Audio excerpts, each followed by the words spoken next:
My sister borrowed my car for a weekend and returned it with $8,000 in damage. It's just a car, she shrugged.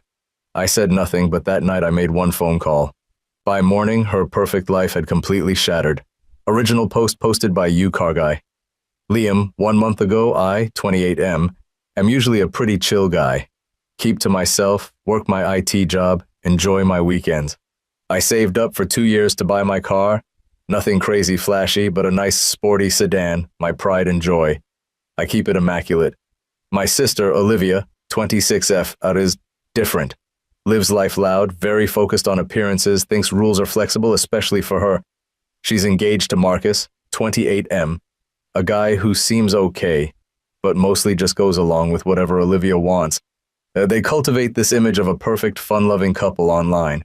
About a month ago, Olivia asked to borrow my car for a weekend getaway with Marcus. Some influencer retreat thingy at a boutique hotel a few hours away. I hesitated. Big time. I love my sister, but I know how she treats things she doesn't own. Carelessly. Me. Olivia, I don't know. You know how I am about my car? Olivia. Oh my God, Liam, don't be like that, please. Marcus's car's in the shop and mine's too basic for the vibe. It'll look so good in the pics. I'll be so careful, promise. Against my better judgment? I agreed. Laid down the law. She drives, no one else. Be careful, bring it back clean Sunday night. She rolled her eyes, but agreed. Sunday night rolls around, 11 p.m. She finally pulls up. I hear it before I see it. A weird scraping sound. My stomach drops. I go outside. The entire passenger side is effed. Long, deep scratches down both doors, a massive dent in the rear quarter panel. Cracked taillight, scraped alloy wheel. It looks like she sideswiped a concrete barrier or something. Me. Olivia, what the hell happened? Olivia gets out, yawning. Doesn't even glance at the damage. OMG, Liam, chill. It was dark. Maybe I hit a pothole getting out of the hotel garage, or someone hit me in the parking lot. IDK, it's not a big deal. Me. Not a big deal? Olivia, look at it. This is serious damage. She finally looks. Shrugs. Actually shrugs. Okay. So it's a scratch. Insurance will cover it. It's just a car, Liam. It's just a car. My blood went cold. All that saving, the care I take, dismissed. I didn't yell, didn't argue, just stared at the damage, then at her. The next day I took it to the best body shop in the area. The estimate came back, $8,147.32. $8,000. I sent her a picture of the estimate. Her reply, LOL, no way. They're ripping you off. Tell them to fix the scratch, not replace the whole side. Anyway, can't pay that. I called her. Me. Olivia, this is the cost. You caused the damage. Olivia. Well, I didn't cause it. Something happened, and I don't have $8K lying around. Just file the insurance claim. Me. My deductible is $1,000, and my premiums will skyrocket because you were driving. Olivia. Annoyed sigh. So, what am I supposed to do? Pull money out of thin air? It's just bad luck. You have savings, right? Just cover the deductible. God, why are you making this such a drama? Me. It's not just a car, Olivia. It's my property, and you wrecked it and expect me to foot the bill. Olivia. Whatever, Liam. You're being petty. Like, I gotta go. Click. She hung up on me. I stood there, estimate in hand, listening to the dial tone. Petty? Okay. That night, I sat on my couch thinking about her entitlement, thinking about Marcus, who was with her, and how he just let her brush it off, thinking about something else she'd casually mentioned when trying to convince me to lend her the car. Something about Marcus also borrowing a vehicle for the weekend because his was in the shop, not his other car. A company vehicle. He works in sales, has a company car for client visits during the week, but she'd laughed about how they had his and hers borrowed cars for their fancy trip. I picked up my phone. I made one call, not to my insurance, not to my parents, to the general number for Marcus's company's corporate headquarters. I asked for fleet management or HR. Didn't matter who picked up. I didn't give my name. I simply stated that I had observed one of their company vehicles, license plate XYZ. Yep, I'd clocked it parked down the street when they left, being driven erratically over the weekend, far from any likely business use. Mentioned it seemed to be parked overnight at a leisure destination, the hotel. Added a careful, I can't be sure, but the driver seemed potentially impaired late Saturday night when I saw them returning to the hotel parking lot. Stuck to observable facts and plausible concerns about company liability and misuse of assets, the person on the other end was very interested, Took down the details, plate number, dates, location, thanked me for my concern. I hung up, stared at my phone, took a deep breath. We'll see how just a car feels when it's not mine. Her perfect little life, his secure job, maybe they're just things too. Things that can get damaged. Update 1. Okay. Wow. Didn't expect the OG post to get that much attention. Thanks for the support, folks. Shit got real, fast. So, about 3 days after I made that call, my phone blew up. It was Olivia, not a text, a furious, screaming call. Olivia. Liam, what did you do? Marcus just got suspended. They took his company car. They're investigating him. This is your fault. I kept my voice level. Hard, but I managed it. Me. My fault? What are you talking about? Olivia. Don't play dumb. His work called him in asking about using the company car last weekend. Said they got an anonymous tip. That was you, wasn't it? You psycho. Over a stupid dent. Me. First, it's $8,000 worth of damage, not a dent. Second, I have no idea what Marcus does with his company property. Sounds like he messed up. Olivia. He only borrowed it because his car was in the shop. We needed it. You told them he was drinking, didn't you? You liar. Me. I didn't tell them anything specific about him. I reported seeing a company vehicle, identified by its plate, being misused and driven potentially unsafely over the weekend. Which was true. Maybe if you hadn't wrecked my car and then acted like it was nothing, I wouldn't have been thinking so hard about how irresponsible you both seem to be with other people's property. Silence, then sputtering rage. Olivia. You did this deliberately, to punish me, because I wouldn't pay for your precious car. Marcus could lose his job. Our wedding venue deposit is due. How could you? Me. How could you cause $8,000 in damage and expect me to just eat it? How could Marcus risk his job by misusing company property? Actions have consequences, Olivia. Olivia. You need to call them back. Tell them you were mistaken. Fix this. Me. Can't retract an anonymous tip, Olivia. And I wasn't mistaken about what I saw. This is on you and Marcus. She screamed something incoherent and hung up. Next came the parental units. Mom called, crying. Liam, honey, please. Olivia is distraught. Marcus is a mess. It was an accident with your car, insurances for accidents, and this thing with Marcus's job. Can't you just smooth it over for family? Me. Mom, she refuses to even pay my deductible. She shrugged off $8,000 damage. And Marcus broke his company's rules. I didn't make him do that. I'm not smoothing this over. She needs to pay for the damage she caused. Dad got on the phone later, quieter. Son, your mother's upset. Olivia is Olivia, but this is serious with the young man's job. Are you sure you did the right thing? Me. Dad, she wrecked my car and laughed about it. Then I find out they're joyriding in a company car too? Yeah, I'm sure. Someone needs to learn about responsibility. He sighed. Just be careful, Liam. This is messy. Olivia, meanwhile, went full passive-aggressive online. Vague posts about toxic family members and people who get jealous of your happiness, and betrayal over material things. Her little clique of friends jumped right in, commenting stuff like, some PPL just can't stand seeing you happy, simp, and cut off that negativity, girl. LOL. Okay, my car is in the shop now. Looks like it'll be there another week or two. Still haven't seen a dime from Olivia. Haven't heard anything concrete about Marcus's job, but suspension pending investigation doesn't sound good. Feeling kinda numb. Part of me feels guilty seeing Mom so upset. But mostly, I feel calm. Like, yeah, this sucks.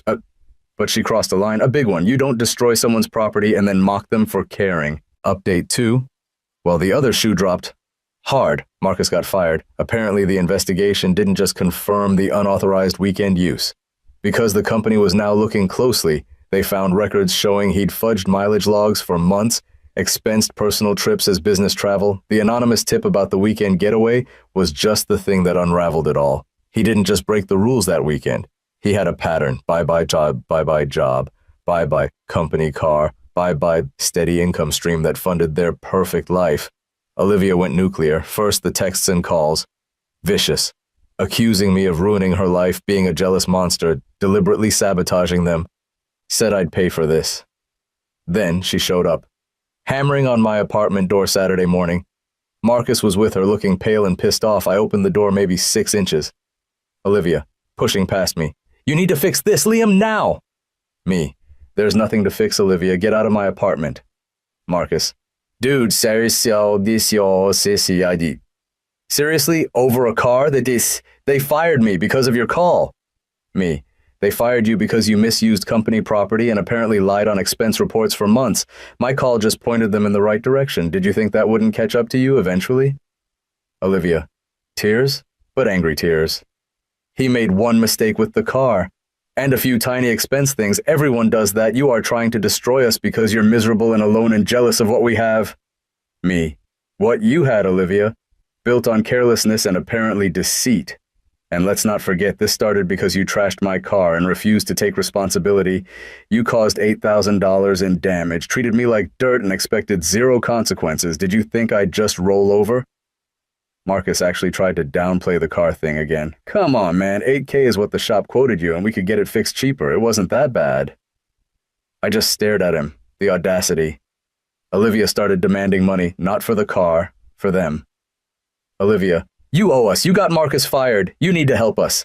Mom and Dad won't give us enough to cover rent and the wedding deposit. You have savings. You have your stupid car. You need to give us money until Marcus finds something else. That's when I pulled out the envelope I'd prepared. Me. Actually, Olivia, you owe me. Here. I handed her the papers. Official copies.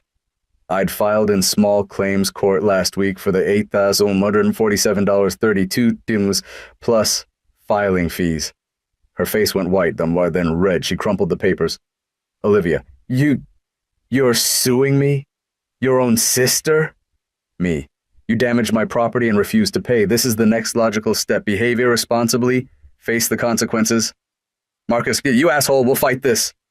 Me. Good luck with that. I have photos, the estimate, your texts admitting you were driving and refusing to pay. Now get out of my apartment before I call the cops for trespassing. They finally left.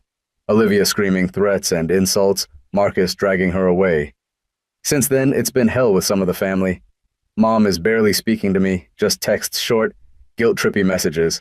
One aunt called me vindictive. Olivia's friends are basically running a smear campaign on social media.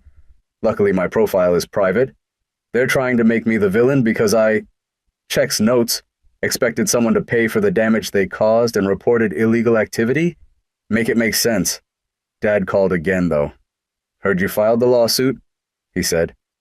Pause. Good, she needs to learn. That actually meant a lot. It's draining, Angel. Some nights I barely sleep thinking about the family drama, but then I think about Olivia's smug shrug. It's just a car. And I know I'm doing the right thing. They tried to play dirty, guilt-tripping, demanding money from me after they screwed up. Nah, game on. Final update. It's been about 6 months since the whole saga started. Feels like a lifetime ago. Got my car back from the shop about 4 months ago. Good as new. Driving it feels normal again, which is nice, and the court date was 2 months back. Olivia showed up with Marcus. No lawyer. Couldn't afford one, I guess. She tried to argue everything. Claimed she didn't cause all the damage. Maybe some was already there. It wasn't. I had pics from the day before she took it. Claimed the estimate was inflated. Claimed I was just doing it out of spite because I got Marcus fired. Judge literally rolled her eyes at that. I presented everything calmly. Before, after photos with timestamps, the body shop estimate, itemized, copies of her texts where she admitted driving, dismissed the cost, and refused to pay. My insurance statement showing the $1,000 deductible I paid. The judge didn't take long. Judgment for me. Full amount, $8,147.32. Plus, court costs. Boom. Olivia apparently had a meltdown outside the courtroom. Didn't see it myself, my dad told me later. He showed up for support, which was huge. So, where are they now? Not great. Marcus apparently struggled to find a new job in sales with a terminated for cause on his record, especially related to misusing company assets. Last I heard, he's doing gig work, driving for a rideshare company. Huge pay cut, and they lost the apartment they were renting. Had to break their lease. More fees. The fancy wedding is off indefinitely. No deposit back. Olivia had to sell a bunch of her designer bags and clothes online. She apparently tried hitting up Mom and Dad constantly, but even they reached a limit, especially after Dad started siding with me more openly about the accountability aspect. Olivia hasn't paid a cent of the judgment, obviously. My lawyer friend advised waiting the requisite period and then filing for wage garnishment. Olivia apparently got a part-time retail job recently. It won't be much, but she will pay. Every paycheck, a little bit will come to me until that 8K plus is settled. It might take years. I don't care. It's the principle. Family stuff is awkward. Thanksgiving was tense. Christmas, I made other plans. Mom tries to act like everything's normal, but it's not. Olivia avoids eye contact. There's a rift there that I don't think will ever fully heal. Some extended family members still think I was too harsh. Others quietly told me, good for you. It is what it is. You find out who really has your back, or at least respects boundaries, when shit hits the fan. Do I feel happy? Not really. Satisfied? Yeah. In a grim sort of way. Vindicated? Definitely. I didn't start this fight. I finished it using the tools available to me. Her entitlement, her dismissal, Marcus's enabling, and his own shitty choices.